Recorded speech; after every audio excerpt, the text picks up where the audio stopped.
Thank you so much to the members of the public for participating. I will now turn it over to committee members for questions and comments and entertain a motion.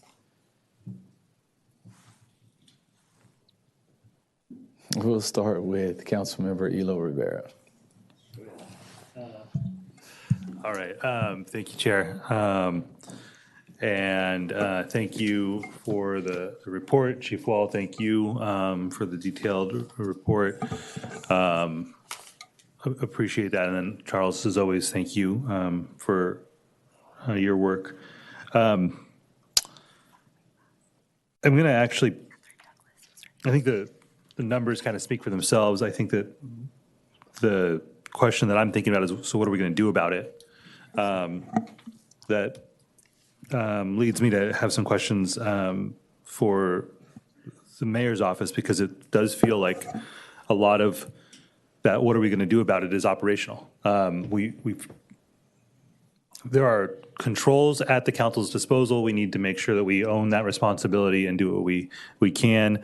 But a lot of this on the fly is operational. And the point made by Charles and the point made by Mr. Zuchet, I think, is an important one. The longer we wait to take action, the worse the situation's going to be come June. So I'm curious, Matt, is there a response to the questions raised about increases in unclassified positions, the kind of lack of action taken on some of the announcements that were made in December?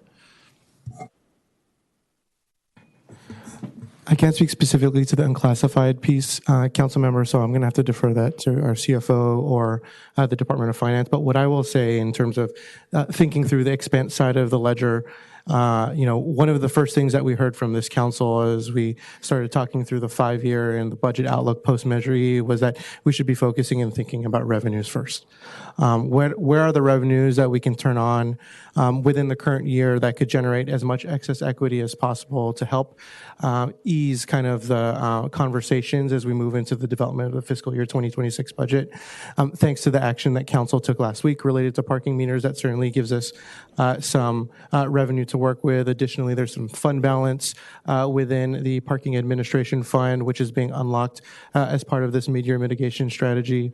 Later today, you're going to hear about user fee increases that were originally anticipated for a July 1st start date, but now that we're hoping to turn on with the council's blessing beginning April 1st. And then there's also a very preliminary discussion right now around increasing the cannabis business tax on cannabis outlets, which is also subject to council action and that we'd like to talk through with industry, stakeholders, and others. So what we're bringing forward to you today is kind of part and parcel in response to the council's desire to see more revenues turned on before we consider any reductions. We are now at the point where we should take a very hard look at the expense side of the ledger. Some of the feedback that we've heard from council members and that we've seen in the council budget priority memos is this desire to avoid across-the-board cuts. So thinking through what are surgical cuts that we could be making with a specific lens that keeps services and communities that need them. That process, that evaluation is something that isn't easy to turn on within the current fiscal year in order to generate excess equity now. That's certainly a discussion that will be a large piece of what we discuss as part of the fiscal year 2026 budget proposal. And so that's kind of one response. The other thing is if we're looking at reductions this year, what we're hoping to avoid is any reductions that would not trigger a reduction in force process for current city employees in the current year.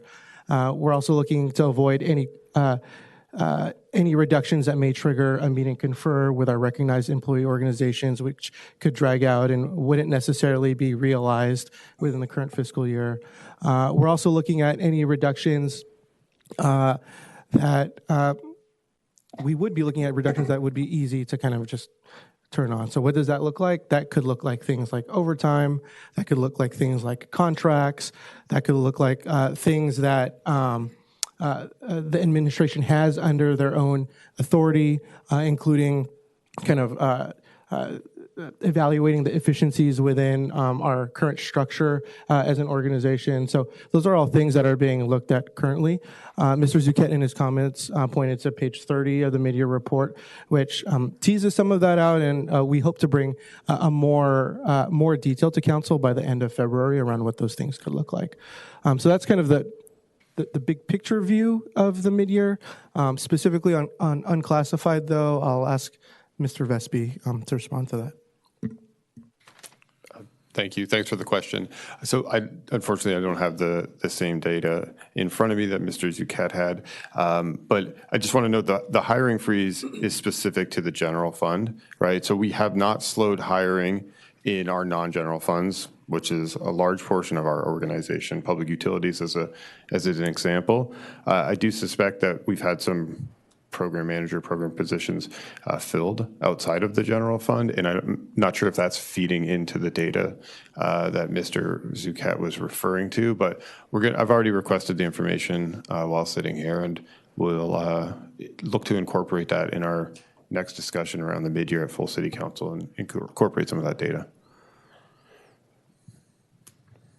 Okay, I appreciate that, both of you. If I can ask Mr. Zuquette, if you don't mind coming back up here, because I think what I'm, and maybe I just missed something there. There's been unclassified positions filled, and I agree with the interpretation, understanding that, and the frustration with seeing a press conference on December 4th that says freezing all but the most essential hiring, and then those hires being made, that doesn't match. So were the hires that were made not general fund hires? Are they just slipping through the cracks? Like, I guess what's going on there? And am I misinterpreting any of what you said, Mr. Zuquette? No, the reality is the lack of a hiring freeze is sort of across the board. In fact, looking position by position throughout the city, the only meaningful increase in vacancy between today and 2.5 months ago is librarians and library assistants. Unclassified is up, MEA overall positions are up, 127 positions overall are up. So, and Mr. Vespi is correct, certainly, that let's not forget the impact of non-general fund departments.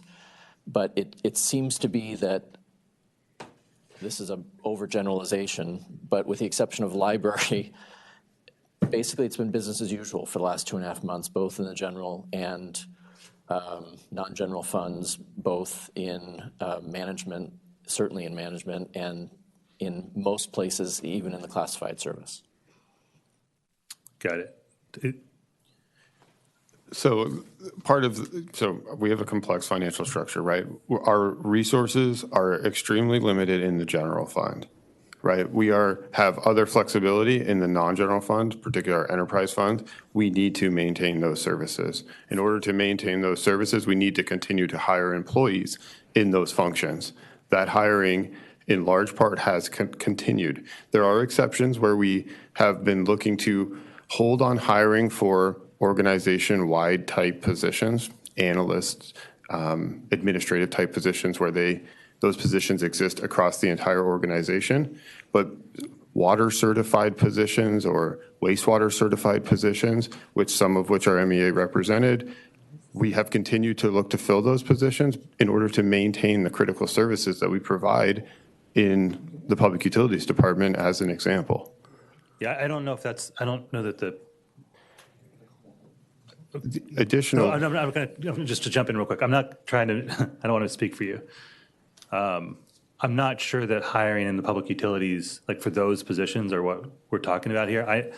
What I'm trying to. I'll step back.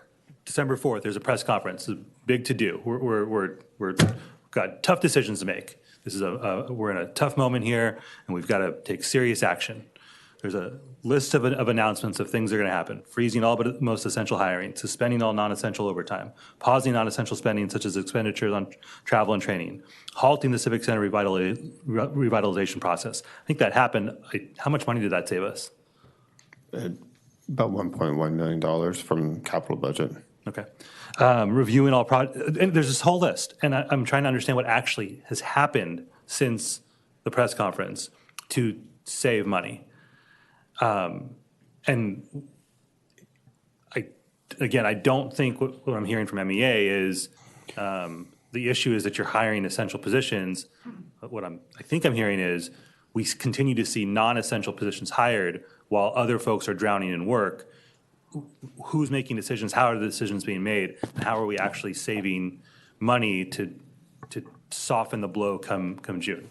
Did I misinterpret or I misunderstand anything? No, I think if I may, Councilmember, and you mentioned this at the beginning of your remarks, just fundamentally and respectfully, we don't know, like, how is this going to end? What is the end game of the city, of the administration, of the operations side? We just don't know. If it's, that we're just going to sort of continue on here and figure out some Band-Aid approach to the budget and business as usual, okay, well, I don't think that's the smartest way to go about it, but then I'll save my breath and all this effort and not upset people and sit down. But if it's that, no, we're going to right-size this budget, and to your point, that's what we've been hearing, but there's no right-sizing going on, that's the part that gets very confusing, frustrating, and dangerous because it's now February, and how is this going to end? So yes, no matter how you slice the data, I don't think Mr. Vespi and I are saying anything too different. It's just like, okay, but what does that mean for March, April, May, June, and beyond? And that's the frustrating part. And that was my snarky comment earlier about sort of, I don't know who's running. Like, I don't know where this is. We've raised our hands since day one to participate in this. As a labor union, we're in the weird position of wanting to lean in to help make service level cuts so that what the city can provide and can help the public manage their expectations, can help employees manage their expectations, and just none of those, forget about the tough decisions, just the moderately tough decisions are even being approached. Councilmember, can I add? So we currently have about 1,000 vacancies in the general fund. I think if you look at the number of hires that we've made or approved to move forward, it's obviously much less than that. So in terms of savings and realizing those savings, the numbers are there. Some of these positions come through my office. I'm not the ultimate approver, but they run through my office. And some of the ones that I've seen, for example, are ones that are reimbursable. Parking enforcement, for example, we just approved probably a good 6-7 positions. We just approved about, I don't know, Misty's here, but I think 10, 15 librarian positions to strategically position those that staff to address some of the reductions that are coming. I just had a meeting with Andy Field from Park and Rec, which is also has identified about 10, 15 positions that he needs to strategically fill in order to be able to manage some of the reductions that are coming. Another example, and these are, like Matt said, this is a complex operation. Some Measure B positions that are supporting that effort, which we needed to be successful, have been approved. Some of those are unclassified. Rolando, I'm just going to jump in really quick. I think here's my issue right now is bold pronouncements are made, and then there's like the actions don't match the words. And it's not that I disagree with any of what you've just said in terms of the decisions, but we receive information in a variety of ways. And what I heard was there's what I've seen. There's an announcement. We're going to do these things. There's a lot more nuance to it than was announced, it seems. And what I heard from Matt, and this is fair, is well, we're doing a lot of analysis. 2 months ago, though, we got a press conference and we're taking action. And so, I mean, which one is it? Are we analyzing month after month after month. I mean, yes, the council took action thanks to Councilmember Foster's leadership with respect to parking. But we lost $1.5 million while we waited on us to do something. That the switch could have been flipped the day of that press conference. And so that's the frustration here is, and I get it, there's stressful times, there can be paralysis in trying to make decisions, but we need decisions to be made. If you all need help, bring them to us. But in the meantime, we're spinning our wheels and we're not making progress to soften the blows on the revenue side, and it doesn't seem like there's clarity in terms of what a hiring freeze really means and what the savings will actually be on that front. So I'll stop there. Just one last thing I want to dive into. Our budgetary principles. We had a whole thing last budget cycle about budgetary principles and how they should be adhered to. My frustrations when they weren't with respect, specifically as it relates to equity. My understanding is that the Office of Race and Equity, that position's not been filled yet. The executive director position. Is that correct? That's correct. Would it be fair to assume that that position has an impact on equity? That's correct. So what I want to make sure is that we don't end up in a situation several months from now where we're not being communicated to about decisions that are being made that are going to impact equity. I have real concerns that position's not been filled, and there's analysis being done on how to make sure that the cuts that are going to need to come are not going to have an inequitable impact. So I am going to request that there be communication to the council about the status of that, as well as how equity is going to be, how the guidance that's been provided by that office is going to be provided if that position will not be filled. The Trump administration is on a explicit full frontal attack on equity, which means that the city of San Diego, if we care about this thing, so we've got our immigrant communities under attack, we've got equity as an entire idea under attack. If we actually care about these things as a city, we're going to have to be very serious about them in-house. And I need to understand how that's going to happen. So I'll pause there. Go ahead. Yeah, no, council member, we share that that priority of ingraining race and equity into everything that we do here in the city. Is our intention to preserve that function as we move forward with a focus on training staff on diversity and inclusion and ensuring that we're working with an equity lens moving forward. Okay, thank you. Thank you, Chair, for being so generous with the time. We will move to Councilmember Lee. Thank you, Chair. There's a lot to digest here. So let me just start by speaking to our Department of Finance team. So Rolando, Chris, Ben, thank you for the presentation, the work that's done on this front. I often feel like you guys are bearing the brunt of having to answer questions far beyond the scope of what you handle from a finance standpoint. But perhaps that's just the nature of where you are at the moment. In the last 2 years, I've often commended when you've made budget projections that fall within a fairly small variance to our actuals at the end of the year. And in those 2 years, they've often, as CFO Vespi noted, been in the positive when it comes to the net revenue at the end of the day. And once again, the variance is actually generally fairly small in the grand scheme of things. But unfortunately, this time, the opposite is true. So instead of having $20, $30 million to the positive, we're now sitting $20, $30 million to the negative from what we had originally projected. And that just makes what's already a challenging year obviously much worse. When I first saw the item, when we took our briefing, I think there was not much to say because the numbers are what they are. So I think it's hard not to speak to the broader discussion that we've already seen unfold in this room. If I might just be as bold to say, Mr. Souquet, wherever he is, you're not an ass. Or, I mean, thank you for being an ass, I guess.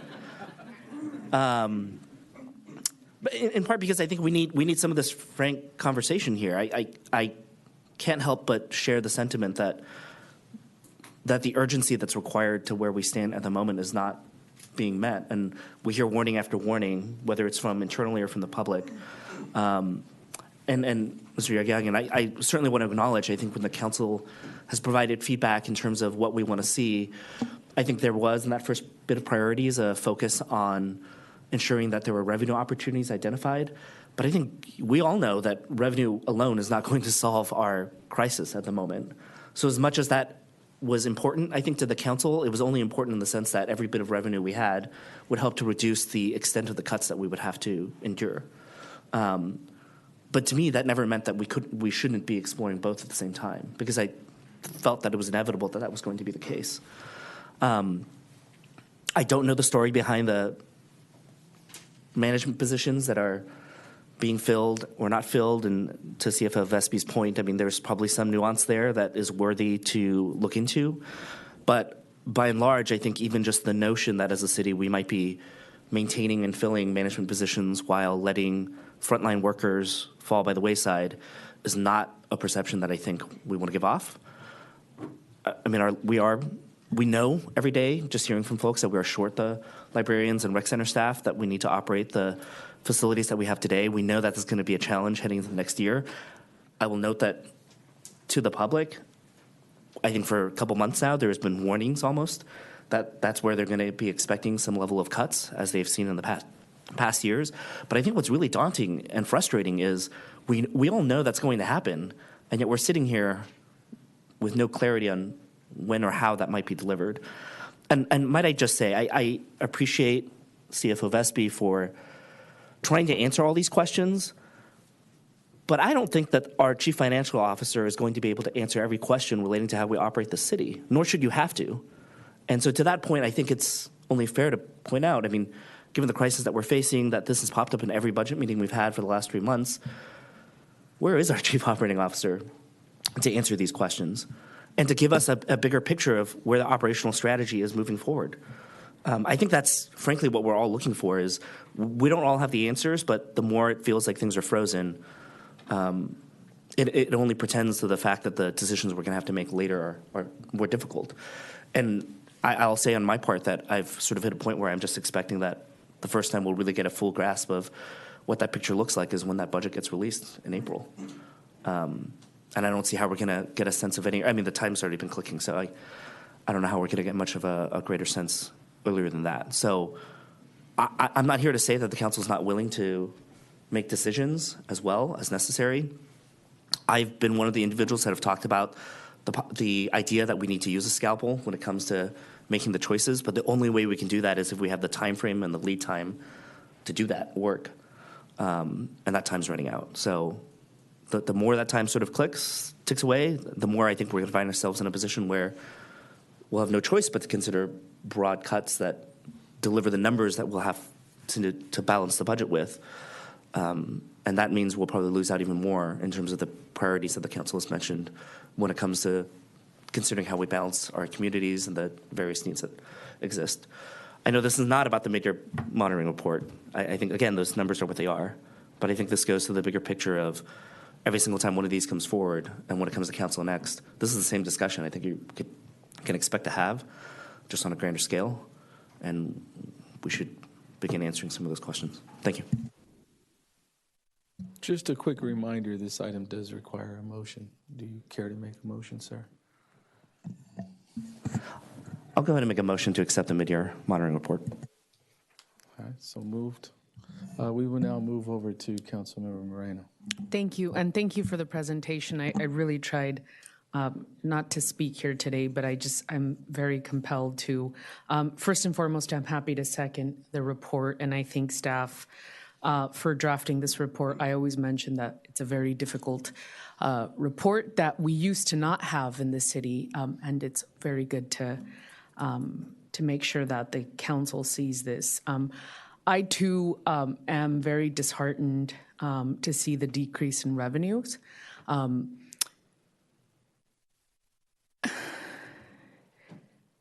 The one thing that I've said since, and I've said this publicly, one side of the spectrum, the mayor is saying that we need to tighten our belt. And then in the other side of the spectrum, we're seeing our belts not being tightened. I do want to thank Zuket, for being here today and for exposing this information to us. I, too, agree with my colleagues that our COO, Eric Dargan, should be at these meetings. And I would call on the mayor's staff to have him attend these meetings. These are really difficult questions. And to be honest, the council obviously does not oversee operations. That's the mayor's responsibility. But we're seeing some dire information being presented to us that will inevitably impact my community. It will inevitably impact my children in District 8 and also the capital improvement projects in District 8 that we have been waiting so many years to finally get on the books. This, what I'm hearing today, is a threat to those capital improvement projects and to the programming that my children and families, furthermore, depend on.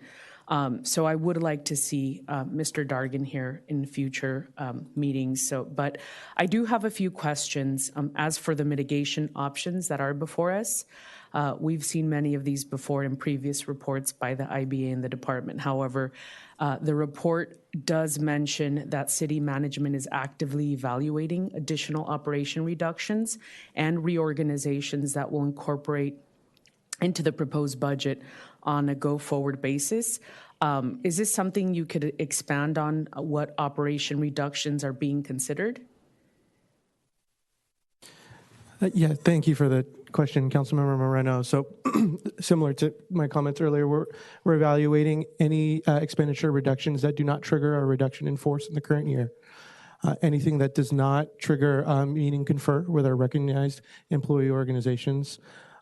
Things that wouldn't necessarily be a impact services from a kind of across the board approach. So things that we'd be looking at is things like reductions of overtime, the reduction of certain contracts or elimination of certain outside contracts, and an evaluation of city operations in terms of where are our various functions and will we develop any efficiencies around organizing where they are within our structure.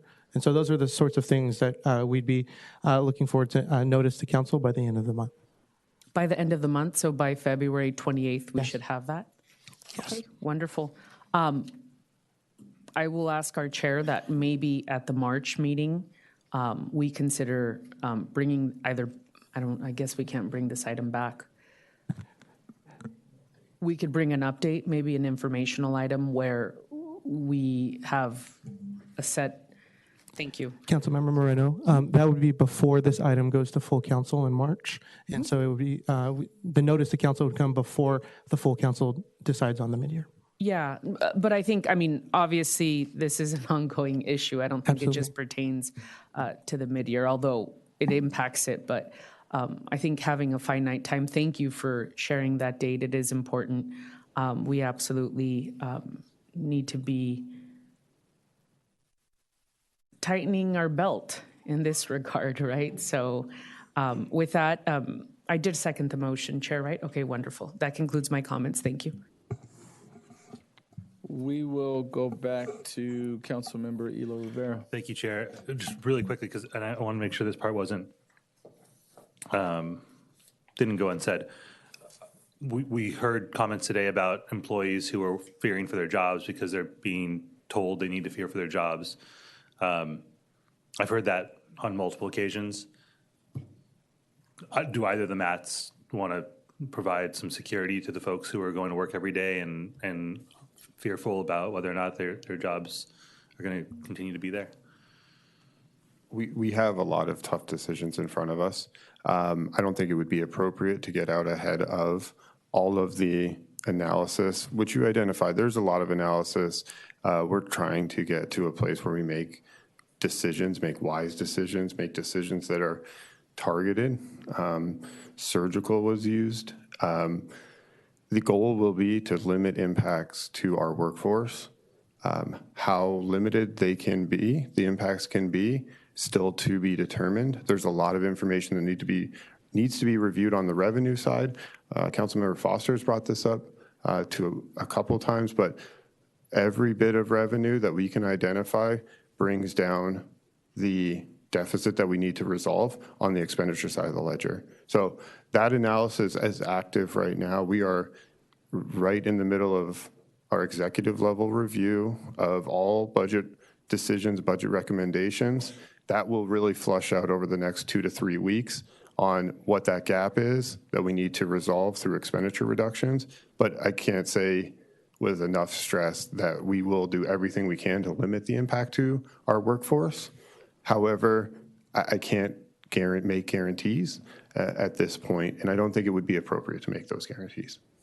I understood. I don't want you to make guarantees that you don't feel like you can make. I will say that I think one thing that we could do is say, you kind of said this, that a top goal, right, is to avoid that. And I will say that if I am not convinced that we've done everything possible to avoid impacts on employees, then count me out on supporting the budget.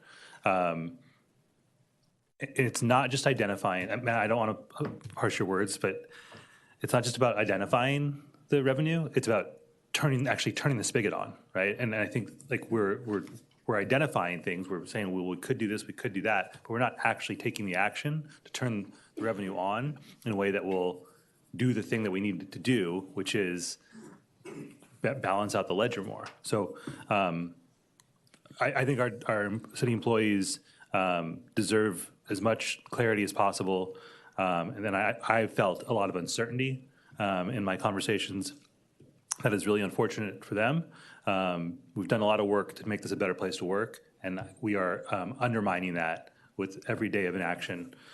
Thank you, Chair. Can I just add that one of the things that I'm most proud of in this role, in this organization, is what we have done to become a more desirable employer, how we've increased our compensation, how we've brought people in the door in large scales and across the organization. It is extremely concerning to me, extremely painful to me that we're going now through having these discussions that may counterbalance all of the work that all of you included have been a part of to improve us as a desirable employer in the region. It's something I can't say enough. The goal is minimize the impacts to the workforce. The workforce is what provides the services that we as an organization provide. I think we all need to recognize that, not just us in this room, because I think we do, but throughout the organization. And that really needs to be a top priority. In whatever way we're going to contract our expenditures, we need to maintain the workforce to every extent possible. As far as turning on the revenues, action number 1 is here today with user fees. It's a large package, but I guess technically it's action number 2. Action number 1 was last week with parking meters. Action number 2 today with user fees.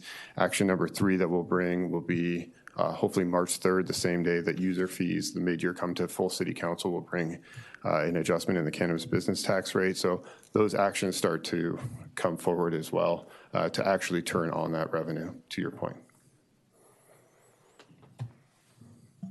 All right, thank you for that. I think I just will close with just, I'm sorry, Councilmember Moreno's back on the line. No, I have tremendous respect for you, Matt. You know that, and the work that you do. This council has obviously been here to unwind Prop B, to give 27% raises, right? We've had these hard discussions. But the problem that I'm having here today is that we're having 2 very different discussions. We can't tell our staff that they might lose their work, which that's a non-starter for me. I'll put that point blank. We can't tell staff that they're going to lose their jobs. First of all, you say there's a hiring freeze. Then we tell staff that they might lose their jobs. And in the same conversation, in the same breath, we add program managers. We're not having the same discussion here. And that's what we're asking for. And I want to be clear about that. Thank you. All righty. Well, thank you for those comments. I'll try to keep my comments short. And And I think it's clear what the sentiment is of the council. I think it's clear what the sentiment is of our REOs. And I must say, we do spend a lot of time seeing press conferences, and as my colleagues have said, bold statements, but we don't see the follow-up. We don't see the sense of urgency. And I think that is what is really the challenge that we see in front of us. And in my world that I live in, quite honestly, that's leadership. And I think that clearly shows what type of leadership we have in our mayor. And I will say this, as much as we talk about the COO, as I look out in this audience, I don't believe I see DCOOs here either. And so as we are having a conversation about management level positions, as we are having conversations about program managers, program coordinators, as we're having conversations about classified positions, the actual workers that actually do the work that are front facing that serves the public, I hope that the administration sees that there is a need for change and a need for change now. We have had significant conversations regarding the budget principles. We do have processes in place to handle mitigations to the current 2025 budget. We need to utilize those tools. And if we are going to sit here and say that we are the second largest city and we can't chew bubblegum and walk at the same time, that's unacceptable. Totally unacceptable. And so I think we need to do better. I think we owe it to the public to do better because they're the ones for which we exist, quite frankly. And so I will leave that there. We do have a motion on the floor to move staff's recommendation by Councilmember Lee, second by Councilmember Moreno. Natalie, please call for the vote. And the motion passes unanimously 4-0. With that, Natalie, please introduce item number 2.